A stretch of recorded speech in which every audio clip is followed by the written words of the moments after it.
I hit record a drop, you can't ignore it. I'm transforming now these cars and planes, I'm always boarding.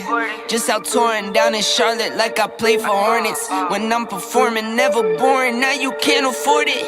Champagne Perrier, vintage friends on my face. Looking like I'm from the deep, these no Cartiers. Pockets deep, deep, deep, bro. I can make it in my seat, bro. Do you, I'm doing me, bro. Making noise, use a beat, bro. Whoa, I press the button and the doors go off like, whoa. That money clip us now, the new now looks like, whoa. Upgrade her diamonds, now her girlfriends are like, whoa, whoa, whoa, whoa. Neighborhood on the scene, neighborhood on the strip. Neighborhood be the name, neighborhood no crib. Neighborhood that's me, neighborhood that's Nate. Neighborhood do the dance, neighborhood do the deal. Okay, thought I'd never make it like no way. I'm the real deal, no role play. My days off, that's no days. No, I hustle hard, young rose. E be the shooter, that's cold case. Those on the deals, that's brose. Got no pay, yo, no say. Okay, this the news, tell them read it. Been the one since the fetus. Don't sleep on me, Tempur-Pedic. That's a no, no, no. Spending dope for no reason. Got a ball head, Mr. Cleaner. Heard the big bags overseas, then we gon' go, go, go. Whoa, I press the button and the doors go off like, whoa, that money. What is going on? What is going on? We are back again with another one, and we got a special guest, my man, Mr. Jon Machota. It's been a long time. How you been, man? I've been good, guys. Thanks for having me back on. That's awesome. Let me give you the hand clap, man.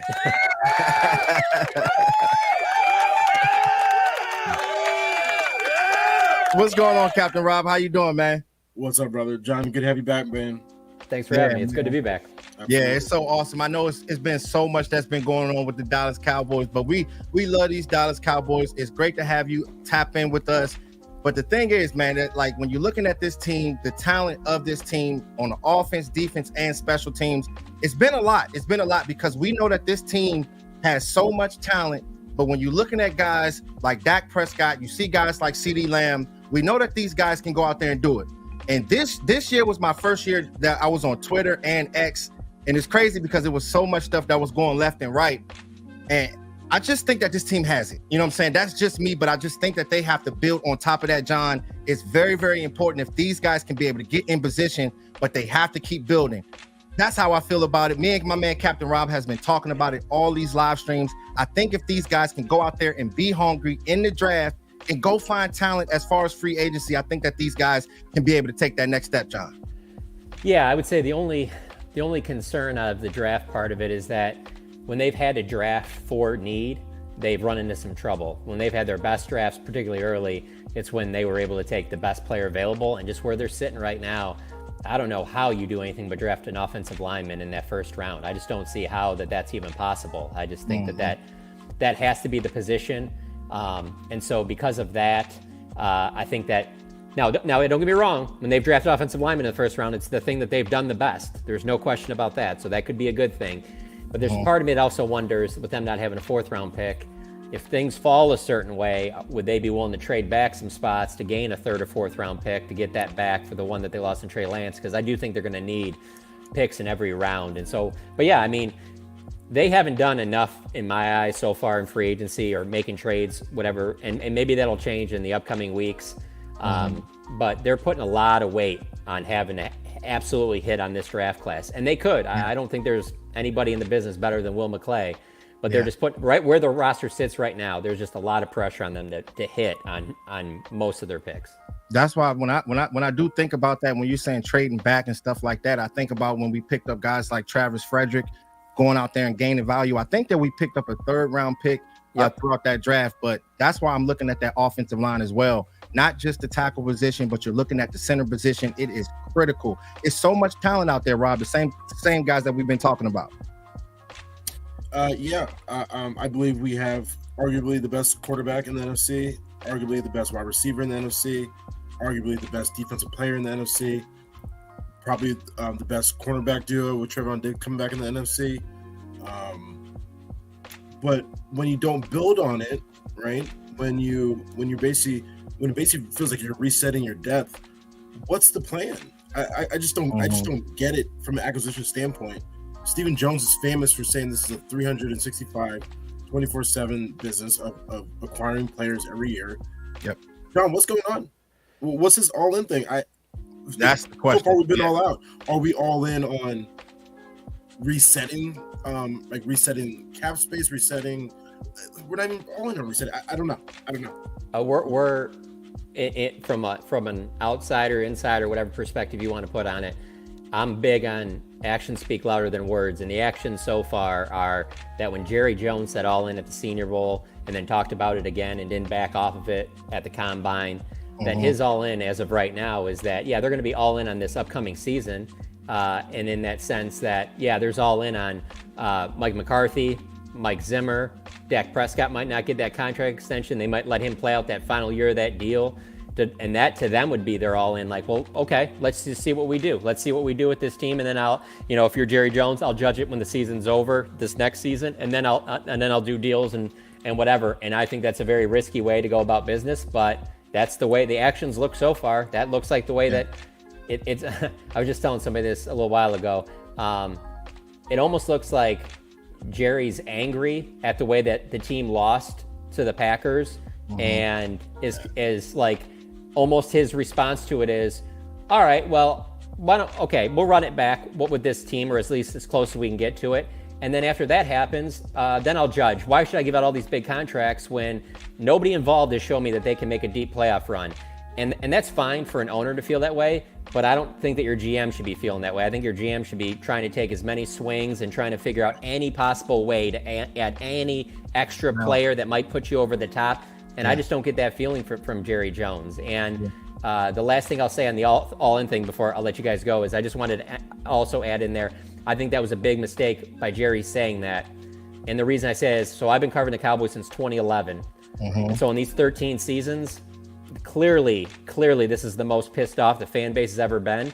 He shouldn't have messed around and said something like that, because it just angers people even more. Because it'd be one thing if he said, hey, we got to pay Dak, we got to pay CD, we got to pay Micah. There's only so much we're going to be able to do in the offseason. People would still be angry because of the way that season ended, but they wouldn't be as angry as you sitting there saying all in and then kind of being cute with it, where like, oh, well, my definition might not be the same as yours, when everybody knows what all in means, because the last 4 years, it's been clear who the most all-in team has been in the NFC, and all 4 years, that's been the team that went to the Super Bowl, the NFC. It started during the Brady year to the Bucs, when it wasn't like they just added Brady.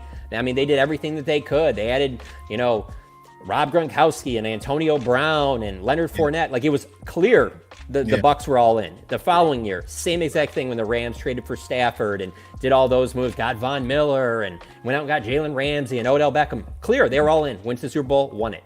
The year after that, it was the Eagles. It was clear they all go to the Super Bowl, lost. And then this past year, it was clearly the Niners were the most all-in team. You can tell what all-in is. We've seen it these last 4 years, especially if you just followed the NFC. So in saying that, it was like throwing gasoline on a fire that you didn't need to put any gasoline on there. This isn't the time for that. And I know Jerry's not on social media, but just looking at the reactions from people, like, this is the most pissed off Cowboys fans have been since I've covered. Look, this is my first year, guys. Like, I've never seen that type of energy on Twitter. I said, man, I don't know, y'all, if I'm gonna stay on here, because left and right, it was just so much bad news. But when you think about the Dallas Cowboys, the main thing is, I mean, we draft well. We just mentioned Will McClay, everything that he has did for this organization. Now, we all know that if you have to go out there and get guys early on within free agency, go get difference makers. You mix those young dogs with the top-notch guys that you got, that you draft, like Charles Haley back in the day. You think about guys like Deion Sanders. When you grab those guys with that young team, that's how you go out there and win. Not going out there and bargain shopping, because what it's doing is making you good enough to be able to get to the divisional round, and you fold when games really matter. That's the problem right there. So you have to be hungry. Right. So John, hold on. I want to ask you a couple follow-up questions here, because that was a lot, and that was great, and that was fantastic. First, does Jerry have like a true sense of his fan base? Like, I know he's like a owner of the players, but is he owner of the people? Does he really care about what we think? Does he the Dallas Cowboys are the number one organization in the world in terms of money, right? So does he really care what we think? Or I know he likes to say he does, but does he care? So my answer to that would be, I know he knows, but the thing is that I think that with most people, there's like a human nature element of like, let's say if someone's really angry with you or a bunch of people are really angry with you, you're going to kind of chill out and back off or maybe do something to, hey, kind of smooth things over. I don't think Jerry cares about that. And I also think as you get older in life, the less you care about that stuff too. And so that part is, I know he sees what's on Twitter. I know that. I know for a fact because he's not on Twitter himself, but the PR department has things to show him, what's being, put out on social media, which is smart. You should. I mean, that's, because I was going to say, like, if he is a liaison to the people, hey, I'm up for grabs here. You can come hire me, right? Yeah.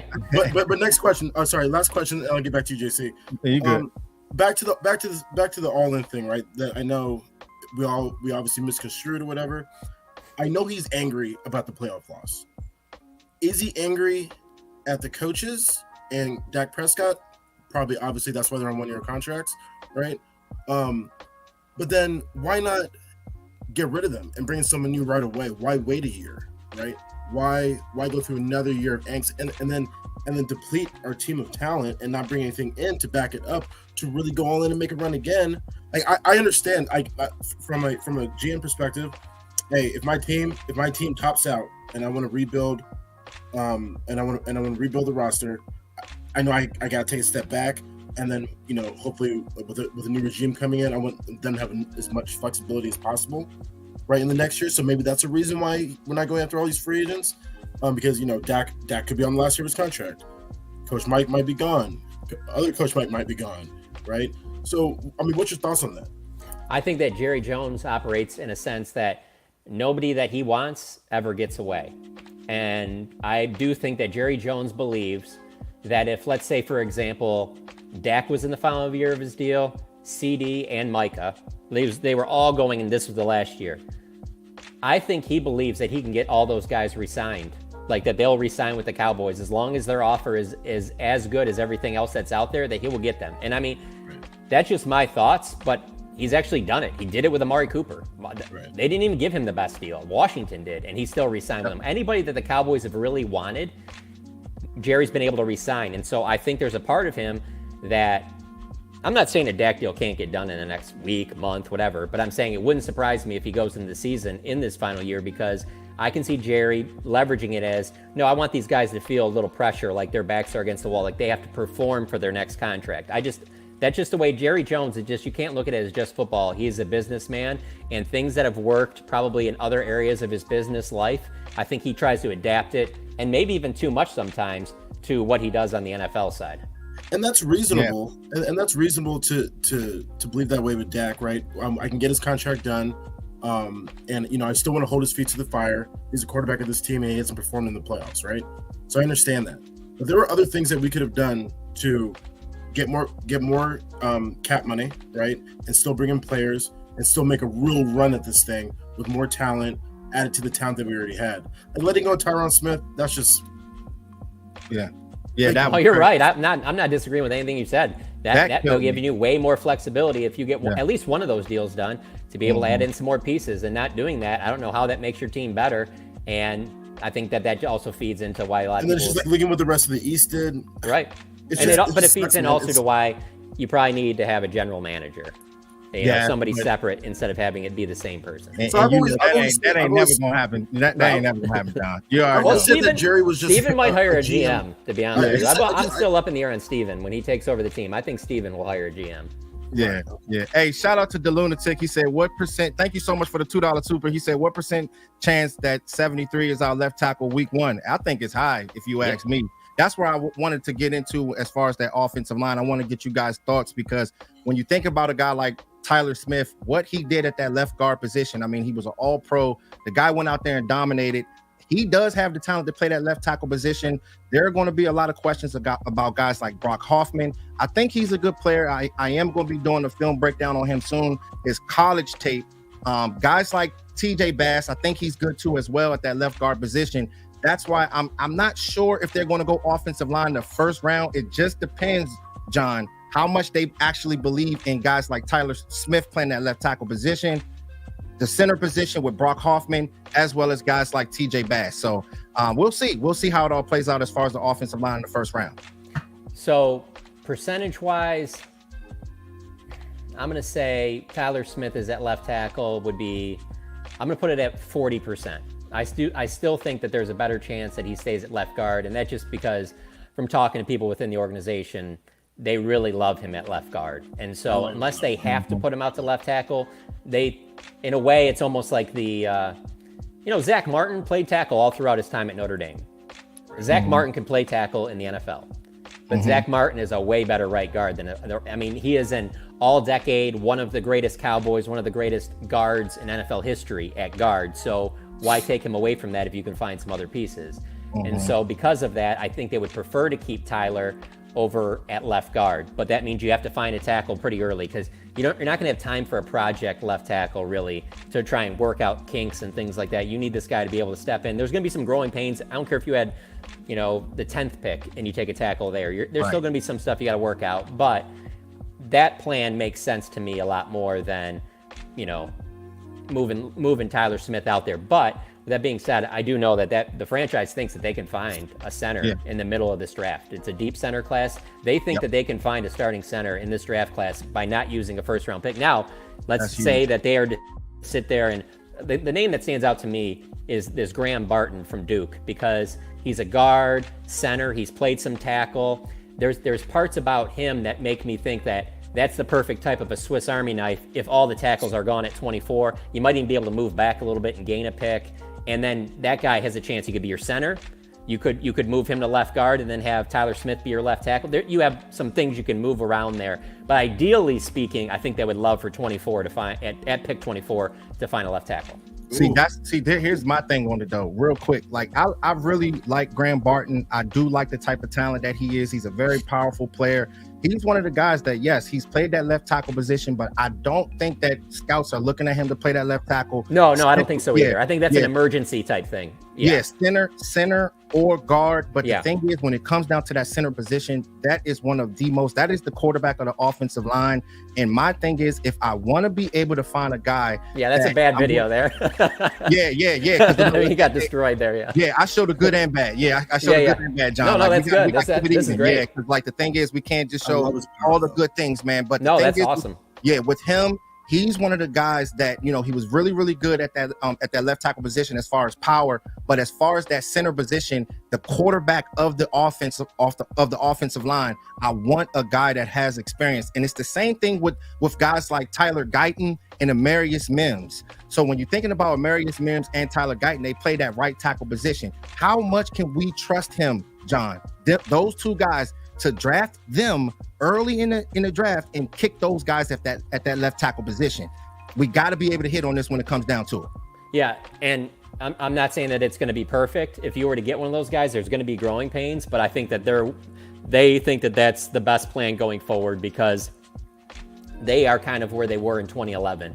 In 2011, they were rebuilding that offensive line, and I kind of feel like that's where they are right now. They had a chance in 2011. It wasn't like it was just this no-brainer take Tyron Smith. Obviously, that worked out, but they could have taken J.J. Watt there. Who knows how different things would have been if they take J.J. Watt? Obviously, maybe they'd have been more of a defensive team. Yeah, it's tough to say because most of the time the Cowboys are more of an offensive team. But they got Tyron Smith there, and it was that slow rebuild because the offensive line was getting old. I see them being in that same spot right now. So Tyron Smith wasn't perfect his rookie year. Obviously he was really good and he's been really good whenever he's been healthy. Yeah. But because of that, I still think that they would love at that 24 position for one of those tackles to be there and be like, hey, there's gonna be some growing pains, we'll work through it. Yeah, and the thing is, man, that's why I say with me, like talking about guys like Amarius Mims. 1 second, Captain Rob, because I did want to get into this with him at that right tackle position. Like, he's one of the guys that he's a big time guy. I think he's like 6'8", 340 pounds. He did get hurt throughout the season last year, but the thing is, like, you just got to be able to do your homework when it comes down to this tackle position. Guys like Jordan Morgan, then you got the guy from Washington, Fuatamu. You got those guys playing that left tackle position. Those are the two guys that I feel is more comfortable if we were to pick in the first round. Not saying that this guy, Amarius Mims, is going to be a bad player, because I think he can be stout. Just like Tyron Smith, he was at that right tackle side, but everybody is not going to be a right tackle to move to the left tackle position, Rob. Real quick, JC, I just want to add in there, The only thing is, though, is I do think it's best for them to draft whoever they think is going to be the best player for the next decade. I would not go for somebody just because you're like, well, they'll be the best left tackle this year. I think that's where you get yourself in trouble as an NFL team. And the thing about Mims, he just absolutely looks like, honestly, like a Tyron Smith type where you're like, yeah, hey, there might be some growing pains, but he just fits the profile of like, we're going to have to tweak some things. I mean, he's going to have to adjust to the pro game, adjust to playing the left side, but he has so many of the intangibles that you just, I mean, you just pray for out of the prototypical young tackle that could possibly be in the league for 10 years. And so that's the only reason why I would be hesitant to pass on somebody like that, just because that you might not think that they're the best left tackle during their rookie season. Okay, because the only reason why I'm thinking about that right now is because there's so many one-year deals. You know, I got you. It's so many one-year deals with Mike Zimmer. You got Dak. You got all these guys. So I just feel, comfortable bringing in a guy that you know for certain. That's why I'm kind of captain trade back. You know what I'm saying? Like if there was a Jackson Powers Johnson or Zach Frazier, somebody there, possibly a wide receiver. I'm not the biggest, but go ahead, Rob. Go ahead. Well, hold on, one more. You can be completely right about this too, because let's be honest, Amarius Mims. You don't even have to be a scout. You just see Amarius Mims. You're like, yeah, that guy looks the part. It's not. You don't have to really know the insides and out. Right. But I'll say this: at this time, a couple years ago, who would have ever said that they were going to take Tyler Smith in the first round at pick 24 and be as good as he's been out of Tulsa? Nobody would have said that, but the Cowboys knew that. They loved him. I think about Tyler Smith a lot, and then the other one I think a lot about is what's it called? The tight end for the Lions, Sam Laporta. Last year in the draft, like he was the number one tight end on the Cowboys board. They love Laporta, but they weren't going to take him, with that high first round pick, and we're hoping he'd fall to the second. And obviously they weren't able to get him. But like at last year at this time, I don't think everybody was saying, oh well, Sam Laporta is going to turn into what he did. Like people knew he was a good player. Don't get me wrong, but Sam Laporta is performing like a guy where you're like, well, he should have never even made it out of the top 10. Yeah. But there's guys that they like that they have a high grade on that maybe it's a higher grade than maybe we do, And so because of that, I don't think you can I don't think you can rule out any of these guys, because all it takes is Will McClay and maybe one other coach in the building be like, yeah, we know about Mims and we know about this guy, but this guy right here is exactly what fits our team. And this is the guy that'll be the best next to Tyler Smith for the next decade. And if that's the case, with their history of drafting offensive linemen, do what you do. Do what you do. Hey, hold it down, Rob. Go ahead, bro. My bad. We was chopping it down real quick. Yeah, sorry about that, Rob. We was giving out film analysis. Hey, look, I got some more pressure. We got some more guys to talk about. Time right now. So I'll be real quick. I just want to piggyback. I love Graham Barton. I love his power. Right. If we got him in the second round, first of all, I'm definitely very much captain trade back. I believe we have to trade back. Right. If you don't love the person at 24, I have to be out on this upcoming year. We don't have the talent to compete with the 49ers, the Lions, the Green Bay Packers are going to be really good, right? Yeah. I don't think that was that fluky that they beat us. They have the talent, right? I believe we just haven't, player acquisition wise, made it. I'm not very optimistic on next year, so I'm worried, but I'm okay with that, right? Because I don't care about getting just to the playoffs, right? I care about getting to the Super Bowl, right? And to do that, sometimes you do have to take a step back, right? You really do have to reconsider the roster, right? I believe we are very talented at 4 out of the 5 most important positions: quarterback, receiver, pass rusher, and corner, right? But we do need a left tackle, right? I don't want to move Tyler Smith to left tackle, because if you have an all-pro left guard, let's keep him there, right? He was first team all-pro in his second year, and from the time we drafted him, everybody was like, well, what are we doing? I was like, man, we're gonna put this guy at left guard, and he's gonna be fantastic. Look at him. He looks the part, right? Yeah, he definitely does. Going back to Tyron Smith coming out of USC, he was a young guy, played right tackle, right? Growing pains at left tackle, right? But he became one of the best ever, right? So I'm okay with the less experienced guys, because I know we could build them up. Like for me, left guard through right tackle is all about power and size, right? But if you can get size, power, and athleticism at left tackle, that's what Tyron Smith was, and 6'8", 340, and he kind of moves very gracefully from what I could see, at least from the video I've seen him at right tackle. I like this Georgia kid, but I don't want to reach for him at 24. I'm all about captain captain trade back, right? Yeah. Captain Cobb is captain trade back for sure, right? How far are you willing to go back, though? Say it again. How far are you willing to go back? Like you still, because I've seen some people say they're fine with the second round pick. I don't think you want to move out of the first because you want that 5th-year option and control on that. Yes, so I don't think I want to move out of the first. So that's a good point. But if I could trade. So like in my mock drafts I've done this far, right? I've gotten several opportunities to trade back twice and get 5 picks in the first 90, right? So they would love that.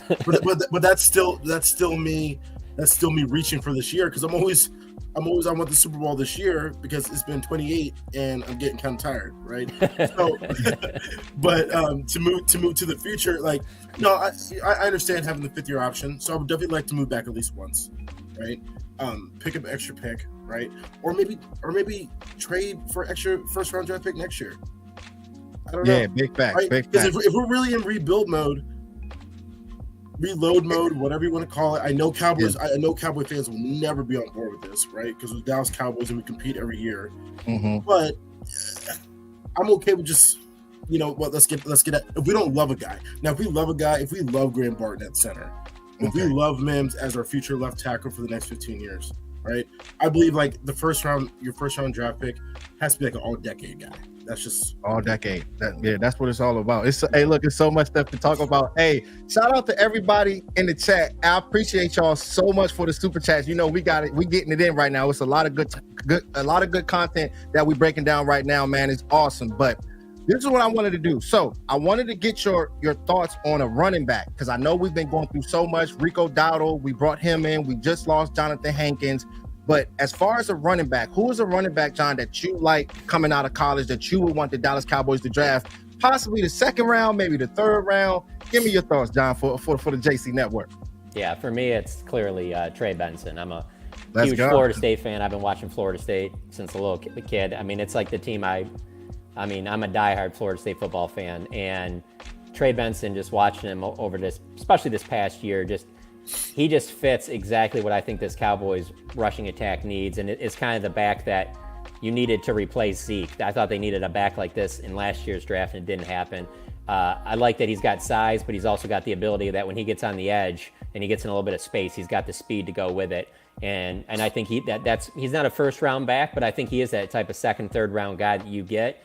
And you immediately can start him day one, because let's be honest, running back's a young man's game. I don't believe in paying running backs, to be honest with you. I think you draft them and you move on to the next one. It's not a great business plan. I wish those guys could get, more money in the rookie deals, just because that's going to be where they're going to make the most of it. But he is a guy that I think you could give him, 15, 20 carries right off the bat, and I think he would be a good complement to somebody like a Deuce Vaughn. I'm also intrigued by this Audric Estime from Notre Dame, just because he ran better at his pro day. Mike McCarthy was at Notre Dame's pro day. He's got some size, obviously, and that's what I'm really looking for, because the thing that I felt like they were really missing this past year in the run game, obviously offensive line needs to be better, but they're really missing that. Mike McCarthy always says being able to run the football when everybody in the building knows that you're going to run the football, and they really didn't have that. And if you get a good back with some good size like an Estime, I think that would make a lot of sense as well. And then I'm very intrigued about the Jonathan Brooks kid out of Texas, just because one of the Cowboys team doctors did a surgery. Obviously, they're going to know a lot about where that knee is at. Texas just had their pro day, and I saw Nick Harris from DallasCowboys.com was out there, talked to him, and said that he thinks that he'll be ready for training camp for whatever team drafts him. I think he too would be a 2nd round type pick. I'm all for them taking a running back in the 2nd round. Yeah, see, the thing is with me, man, like, I'm one of the guys that's really big when it comes down to a guy like Jonathan Brooks. I think that he is the most complete running back in this draft, and we know that he did go through that injury that he went through, and yes, he's going to be a top 30 visit. A lot of people are going back and forth about him, but I just think that what this guy can be able to do with this offense, catching in the perimeter, being able to be a solid blocker, he is the most complete running back in this draft, but it all comes down to health. And the good thing is our team doctor was the guy that, did his surgery. So we'll see how it all plays out with that. But I'm not sure if he's going to be available in the 2nd round or if he's going to be available in the 3rd round. But I think that this can be one of those guys like a Jalen Smith, John. It's like one of those Jalen Smith type of picks coming out of Texas, I just think that, what he has, I think that it's just going to make this offense that much more better, but he just got to be healthy. But as far as like just catching in the perimeter and just doing everything on the field, this guy, I did a breakdown on him as well, and he's one of my favorite running backs, Rob. I love them both. They both have their pros and cons, right? Obviously, you're dealing with this injury with Jonathan Brooks, and like every time you ask me about draft picks, I just have to preface this with what is our game plan for 2024, right? If this is about 2025, give me Jonathan Brooks, right? I'll wait a year, give him a redshirt year, absolutely. If I'm trying to make a run next year, Trey Benson is a complete bat. You know what I mean? I love his size, I love his power, right? I just love that downhill mentality, right? Yeah. But Jonathan Brooks is great. He looks like Trey Benson, he was playing with like 3 or 4 different running backs, so he's fresh. He did have an ACL injury too as well, Rob. He did, but I also wonder like how many running backs are completely clean when they come into the NFL. You know what I'm saying? Like how many guys don't have some? It's such a dangerous. Running back, linebacker. I just feel like they're involved in so many collisions that I feel like there's always going to be a little bit of that injury part that you're worried about. So yeah. And one thing I would say, John, I agree with the business plan of not paying running backs and redrafting them, but I believe in paying the special ones. Oh yeah. No, I do too. I agree with you. I 100% I agree with you. Yes. Yeah. When you have Saquon Barkley who accounts for 40% of your offense, you pay that guy. When you have Derrick Henry, who's just built like the king he is, right? You go out and get him, especially when he's in free agency and he only costs you $8 million. That's just that's like negligence to me, Jerry Jones. Like, what's going on? Sorry. I'll give you. I don't want to go back. I don't want to go back to free agency. No. I get you. I get you on that because I'll even use Zeke as an example. If Ezekiel Elliott towards the end was still running like he was his first 2 years, keep paying him. I'd be all about it. I'm just saying that it just starts to drop off for so many of these guys that. But yeah, you had a special. I mean, the one I always think about with this, obviously, the gold standard when we talk about this is Emmitt Smith for just how many hits he took and then being able to play as long as him as he did and how many hits he takes over that period of his career. But the one for me is always going to be Adrian Peterson because he was doing it when we started getting into this era of where you're not really paying him, and he was so physical and he kept playing. Believe me, if you got a guy like that, I 100% agree. I mean, even there's even a little bit of the whole like Christian McCaffrey, if your offensive coordinator is someone like a Shanahan where you're like, oh, no. He's going to get a lot more out of him than maybe another guy does. Yeah, no, I'm all for it. I just meant for the majority of the cases, when you don't have that, I'll give you a great example. I didn't think, you guys might disagree, I didn't think losing Tony Pollard to Tennessee for what they did was that big of a deal. Now, if you have a plan to replace him, obviously I'd rather have Tony Pollard than not have anything there. Yeah, but I think you can find running backs all throughout the draft, John. Look at when you think about it, right? I just want to throw this in here real quick. When you think about guys like Marion Barber, you think about guys like DeMarco Murray. Marion Barber, rest in peace to him. He was a 4th-round pick. DeMarco Murray was a 3rd-round pick. You can find talent at that running back position. You know what the problem is, though? Is the Kansas City Chiefs are a great example for this. They use a 1st-round pick on Clyde Edwards-Helaire. That obviously didn't work out. But they used a late-round pick on Isaiah Pacheco, and now they got their guy. So it's like, I completely agree with you. You can find him anywhere. But that doesn't mean you can't swing and miss early, too, though, Yeah, and then you look at guys like Austin Eckler. He wasn't even drafted. True. Yeah. You know what I'm saying? So you got to look deep when it comes down to running back position. It's the same thing with wide receivers now. When we're talking about the wide receivers, how do y'all feel about picking up a wide receiver in the 1st round? Because it's been a lot of talking heads. You've been hearing about the Brian Thomas. I don't got no breakdown on him today, but you know what I'm saying? But then you hear about the Texas boys. It's a lot of wide receivers there, but I just think, John, whenever you pick the trenches and get it right, that's how you can take that next step when you get to the playoffs. It's going to look good when we get to the regular season. Those pretty boy picks, wide receivers, making it look real good. But when you get into it, when you're playing those important teams, that's when you get washed out. So I'm big when it comes to trenches. I just want to get your mindset when it comes down to picking those pretty boy pick wide receivers. Right? It would be a very Jerry Jones thing to do. like the one, again, following Florida State. Like I could just see them, going for Keon Coleman because he fits exactly what they don't have with the bigger body receiver. You could just throw it up to him. It would be a good complement with CD and what they have in the passing game. But just, again, that's fine if you brought back Tyron Smith and you did some other things in free agency or via trade.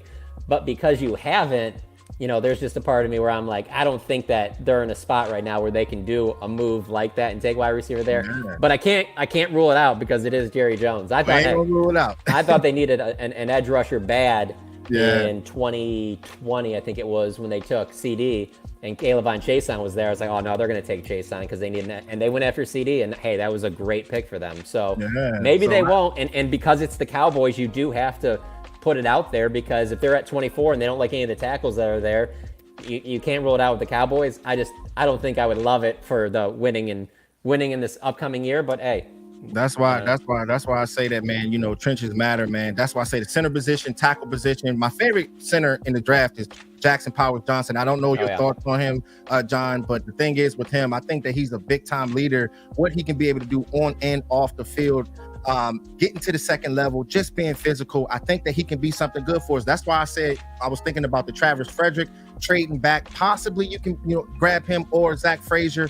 He's another one of those guys that's a big time wrestler, 4-star wrestler. You got guys like Jackson Powers Johnson, who's a 3-star wrestler. So I love to see the leverage. You think about guys like Osa, Micah Parsons, all those guys was wrestlers. When you think about what's his name, the center from Baltimore, Lindenbaum, he was another one of the guys was wrestlers. So I'm big when it comes down to being able to play different kind of sports and stuff like that, Rob. It's going to be huge to see how it all plays out. But I think that this team, if they do it smart, I think you can go out there and go get some good guys. The only thing I'll say about Powers Jackson right now is that most people say that he won't even make it. They think he'll be gone by 20. But if he was there, it interests me. But I have to ask you, are you cool with then if they make him the pick, then the most likely scenario would be Tyler Smith at left tackle, probably TJ Bass at left guard next to. I'm absolutely okay with that, because I think with TJ Bass, what he showed on film, I think that this guy is ready to play. Like that center position, just like we said, is the quarterback of the offensive line. If you get that left tackle position right, TJ Bass, let's go. Go. You know what I mean? Because you got that opportunity. He showed some good things on tape, so I think that'll be good. Go ahead, Rob. Wide receivers or centers? Because real quick on wide receivers, the Cowboys fall out of bed and score 500 points a season. So I don't understand drafting another wide receiver. It's the sexy pick. It's a sexy pick. It's a sexy pick, man. But hey, when we drafted CD, I was like, yo, this is crazy. But that was kind of it worked out, right? With CD, with Cooks and with Ferguson, I believe we're very stacked up in our passing game. For me, it's always all about offensive line and in the trenches and on the defensive line. Are there any defensive tackles that you think that we might like there at 24? Probably not, but maybe. That's number one. Number two, again, what is our plan for 2024? Because I'm still confused. Hey, Rob, what if they took it? So I can't really if I'm really trying to compete for 2024, I would love Jackson Powers Johnson to be there. I would kick Tyler Smith out to left tackle for a year, right? Because he's proved that he can go left tackle, go all-pro left guard, hopefully get better, and go back to left tackle. Maybe come back when we draft something for left tackle. I don't know. But I don't think the Cowboys really know what's going on. I think Jerry's so mad at the playoff loss that, he's just like, yo, look, we'll figure it out after this year. You guys get one more year of evaluation. But I believe if we don't get to John, do you think if we don't get to the NFC Championship, I don't mean to pivot too much, right? But if we don't get to the NFC Championship and everybedy's still on their 1-year deal, do you believe all the coaches are gone and the quarterback's gone? Think it blow up? Man, I can't really see the quarterback being gone, because here's the thing, when we talk about a rebuild, as much as Jerry says he's all in and it's not looking like he's all in, I don't think at where he's at in his life he'll ever go back to anything that comes close to a rebuild.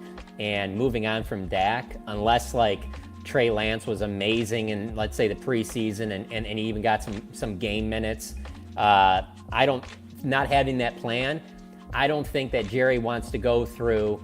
I mean, honestly, look no further than the Pittsburgh Steelers, one of the best run organizations in the sport. And it's not like as soon as Roethlisberger left, they had the answer there. It took a few years and who knows even if the Russell Wilson thing and what's it called, Justin Fields is even the right move. And I don't think Jerry wants to live through that. So I don't think he'll move on from Dak. Coaching staff, yeah. And that would be fascinating if they do go in another direction there, because I do think with the coaching staff, you'd have to give them new contracts. And so I don't see Jerry giving them new contracts if they just get to the playoffs and lose in the first or second round. I think that they would have to go further than that. And so that the next part of that is then who would they get?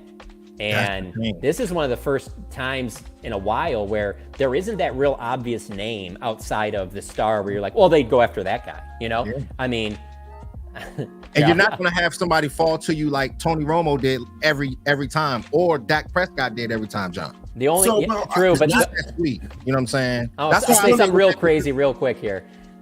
The one wild card in all of this, when I think of the coach thing, is what if Colorado just had a monster year? You can't rule out that Jerry wouldn't kick the tires on a possible Deion Sanders. You can't completely rule that thing out, and it would be wild. Hey, John, you throwing haymakers, John. But if Jerry's that frustrated and the season's that much of a disaster, you can't rule anything out with Jerry. And also, you have to consider like I don't want to bash the older generation, but when you start getting older, you start doing some wild things, and like especially when you've been frustrated for 30 years. But one thing I do want to say on the quarterbacks though, it's not that like who would we go get. It's that like we know what we have, right? And sometimes the unknown is better than what we do know, right? And I will say we're the only.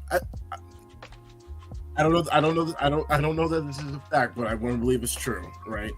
We're probably the last organization to draft a quarterback in the first round since 1989. Yeah, we got lucky with Romo. I love Romo. Yeah, I love Romo, right?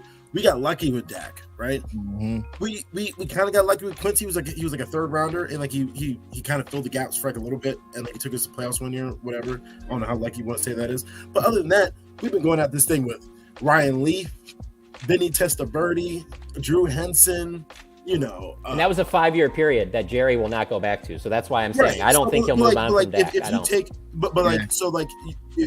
you do take a quarterback in the first round, you're going to be with that quarterback for 4 or 5 years. That like exactly. We're going to go all in on this guy, and he's going to be a first round talent at the quarterback position. Dwayne wants no part of Deion. Hey, look, hey, shout out to Dwayne, man. Hey, he don't want no part of Deion. All right, so we got to keep moving because we're against time, man. It's just so crazy. But I did want to add, it's so hard to be able to find quarterbacks in this league, and I talked about it the last live stream with Tony Romo coming in here. Next thing you know, a guy like Dak Prescott come in here and almost did everything perfect, and things can just flip on you. John, do you remember when Tony Romo said in his interview that football is a meritocracy? Yeah, he took that from Jason Garrett. You got to think back. You know what I'm saying? Yeah. It could be here today or gone tomorrow. That's why you got to be able to embrace this moment. We get to the playoffs. We get so close, guys, but they got to take that next step. At this point right now, everybody's confused, but they got to prove it to us when it matters most. That's just what it is. But real quick, okay, because we're running out of time, I did want to get your thoughts, John, on the signing of Eric Kendricks before we get out of here. I just want to, get your thoughts on him. I think it makes a lot of sense because it's a 1-year deal. He's not expensive. And I do think that for a year, I think that he could be a really good player for them. And he's going to know exactly what Mike Zimmer wants to do. And he's going to be able to be kind of a quarterback for that defense. I think he'll be the one wearing the green dot with the radio in his helmet.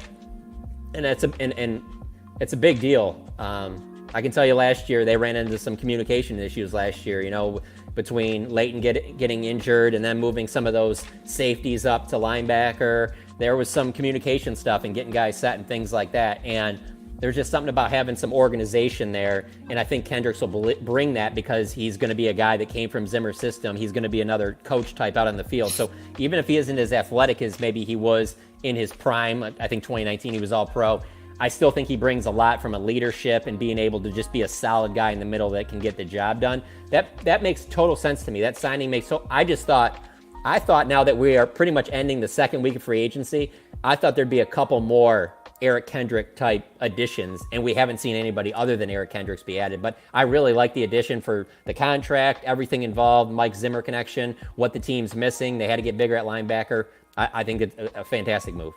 Are we going to be a 3-4 defense or a 4-3? I know Zimmer has both in his bag. Yeah, I think they'll be pretty multiple, but I think in the end it's going to be built kind of like a 4-3, where I see Kendricks being your middle linebacker type, and it's not going to be like when you play a 4-3 nowadays, how much of those 3 traditional off the ball linebackers even are out there? More often than not, it's 2 linebackers, and a lot of times it's just 1. And so I think that predominantly when there's 2 linebackers out there, as of today, I would say Damone Clark will be the other one. But if DeMarvion Overshown shows that he's overcome the knee injury and looks like the player we saw in training camp and into the preseason, then maybe he's the other guy, and all of a sudden you might be in a pretty good spot at linebacker. I still think they need at least one more veteran linebacker, and they need to draft a linebacker or sign one in undrafted free agency, because they need some young linebacker too to be a special teams guy for them. I think they're going to carry at least 5 traditional linebackers. Is there anybody left? Is there anybody left to go get in free agency right now? I think it's more of one of those things where, there's not going to be any names that really blow you away, but I do think that when other teams maybe cut down guys or after the draft, I think you could maybe see them make a play for somebody that way, where again, it's not going to be somebody that like really blows you away. It's going to be just a veteran guy that's just a solid backup. It's not going to be a starting caliber type guy, but I think that there are players out there. So quick question though, John. So do you think that with DeMarvion Overshown, do you think he has the size to play in a Mike Zimmer's type of scheme? Because the thing is, that's the kicker right there. I just want to get your thoughts on that real quick. Yeah, that'll be interesting. He might be asked to add weight because of that, for sure. And that would be that could be interesting to see how he plays with that, because I think the weight and the size he was at in training camp and going into those preseason games, I thought he was in a good spot. I mean, I know Dan Quinn had high hopes for things that he was going to use him as, so that might be an issue there for sure. But I just think he's such a playmaker that I think that they'll find ways to get him on the field, because yes, Mike Zimmer is going to have his way and want to be bigger, but to a certain part of it, also today's NFL is going in more of the faster guys that you need out there on the field to play against these up-tempo, spread-it out offenses. And so even if he doesn't perfectly fit what Zimmer wants, I just find it hard to believe that if he looks like the player he was before the injury, that they won't find a way to get DeMarvion Overshown in position to make plays on the field. Man, this had to be the most potent 45 minutes. Hey, man, we appreciate you so much, John. Thank you. It's been a while. You know what I mean? I'm so glad that you stopped through, man. Yeah, let's do it again soon. For sure. It was fun, man. I enjoyed it, guys. Most definitely. Hey, John, are you Bob, optimistic about 2024? Yes or no? I wouldn't say I'm optimistic, no. I don't think that the roster that they will put out there will be as good as last year's. I thought last year's roster is the best one that they've had since at least, I guess 09, maybe that was 07, 09-ish in there. 07. Yeah. 13 Pro Bowls in 07, 9 All-Pros last year. Yeah. You don't get better than that. I just don't think that they'll be better than they were last year. So, hey, maybe things go the right way. They make, they get lucky and stay relatively healthy. But the way they lost in that playoffs was pretty disheartening. So not super optimistic that this season's going to be better, but maybe it's one of those where they don't win 12 games, but they get in the playoff and they get hot at the right time. So it's so hard to predict with the NFL, man, because who knows? 2016, 2014, those are 2 seasons where at this time during those years, you never thought they were going to have the years that they ended up having. There's something about with the Cowboys, when you have high expectations, they let you down. When you have low expectations, they tend to exceed them. So I don't know, but yeah, as I sit here right now, I don't think it'll be a better team than it was last year. Yeah, see, that's the thing that's so unfortunate, man. But the thing is, man, you're looking at the draft. It's going to be exciting because we love the Cowboys so much, but we just know that they got to go out there and go get guys and be aggressive. I don't think that this team is that far away from being able to get to where they want to go. That's why when we, starting off this live stream, we're hearing about the all in and a lot of things that we've been talking about, but just go out there and get guys. That's my thing. And it's going to be exciting. We love the Cowboys through and through. That's just what it is. But it's just something that's not going right with this team right now. But at the same time, we'll see how it all play out, man. And hey, Captain Rob, I appreciate you, man. You got one last thing to say, bro, before we get out of here? I love the if you get hot at the right time comment. Anybody could go on a run. Because if Eli Manning can win a Super Bowl, anybody can. Two. I think Eli's horrible, so hopefully, we'll see what happens, right? Who's that, Eli Manning? I can't stand him. I'm sorry. That's just my opinion. I like him as a person. Just as a quarterback, I thought he was terrible, and like he got lucky twice. That's just, and we can't get one season.